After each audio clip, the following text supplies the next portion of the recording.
All right, let's talk a little bit more about functions. So you can also select the function itself, and instead of just doing it inside of here, where you're adding outputs and inputs, you can actually select this, and then you can go into inputs here. You could say, you know what, I'm going to add an input into my health function, and I'll give this the name of, I don't know, like starting health.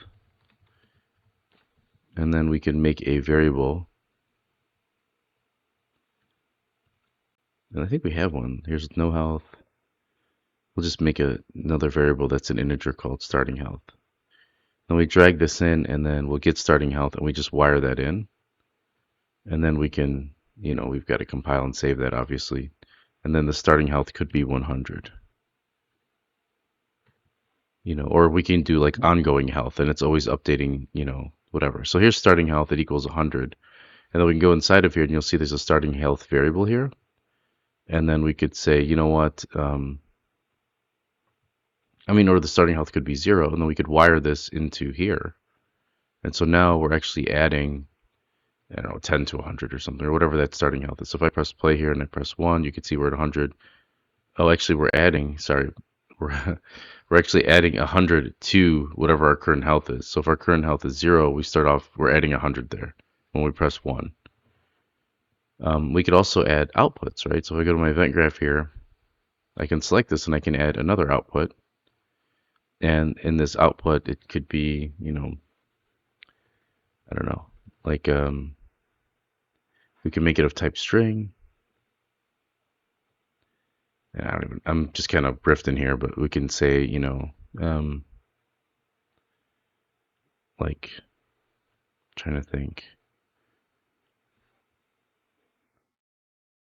warning or something. Let's see. Yeah, so here's a warning. And then if we go inside of here, we could say, um,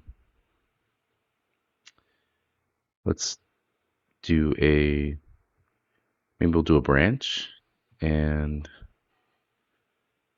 we'll do a condition. Let's see. And I'm trying to think if get health is less than or equal to 0. Let's wire that. That's a condition. Okay. If it's true, we can see print.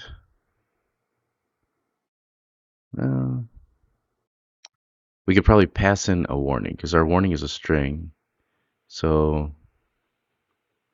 let's do text maybe.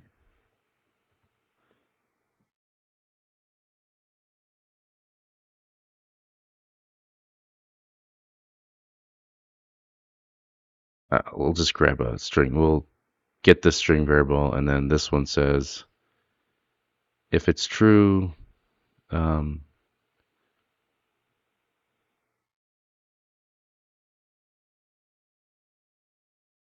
know what, actually, let's go ahead and make this string variable here. Let's make this an array. So turn it into array here, and then if it's less than 0, let's add 2 things. Our first index in our array is health is gone, and health is satisfactory. All right. So we've got index 0. So what we can do is we can use the get node. So we'll do get index, this one.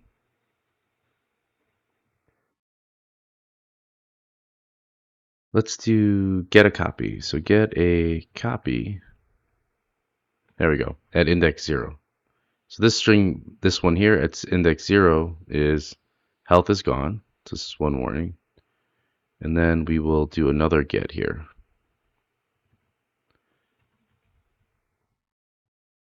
And this will be 1.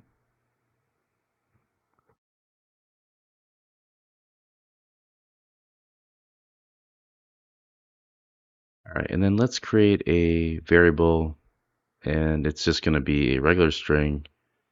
And let's make it a regular single here. And we'll compile and save this. And this variable we'll call status. And what we'll do is we'll get stat, or we're going to set the status. So we'll set this status, and then we'll set this status here. And we'll wire this in, and we'll wire true there. And this one says health is gone. So if this is true, it's less than or equal to 0, we get our, we set our status here. So we can, let's see, we can wire this in here. And then we could, actually we'll just wire it like this, or something like that. And then we will, let's see, get 1, and we'll wire that one. So if it's true, actually we should wire this false into here. Let me break this. So we have true and false here, and we can only run one of these at a time. So what we're going to do is, if it's true, health is less than 1, we will say health is gone if it's false here. And then we can run this to a print node. So let's compile and save that. And let's go back to our event graph. And here's our add health, and now we have a warning here. So this is going to output the health, and then this, let's go ahead and hit Control D down here. This is going to output the warning. And let's just daisy chain these because we want them to both run regardless. And let's do starting health as -10. And let's compile and save this. And then let's go back inside of here. And actually, I don't think it's going to, let's see, let's press play.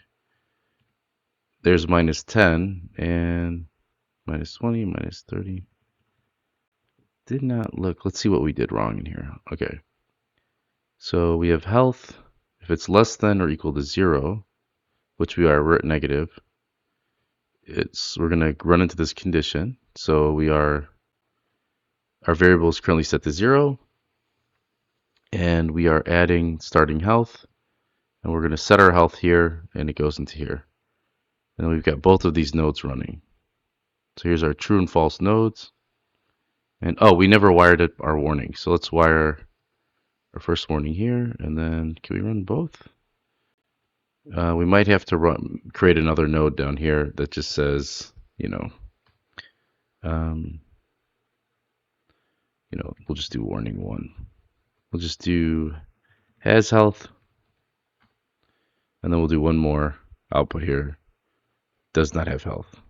And I'll show you how to optimize this later. So I believe this one is does not have health, and then this one down here has health, because this is our false. That means we are not. So let's go ahead and compile and save this and see how this runs. So if I press play here and I press 1, you can see health is gone, and it keeps going, and it keeps going negative because we're adding to it a negative value. Now we could say here, health is 0, and then our starting health, let's go back, is -10. So we're actually adding a negative to a negative, so it keeps going down. So if we make this a +1, and we, save this, and we press play, now we should have health is satisfactory, and it keeps adding to it. And I think that looks pretty good because all we're doing is adding our starting health to whatever our current health is, which is 0, which we really should be adding, potion or power up or something. So the naming is a little off, but hopefully that made sense, how you can add inputs and outputs to a method. And you know what? I'm going to go over macros in the next video. I'm just going to wrap up functions with this one because we're already at like almost 10 minutes.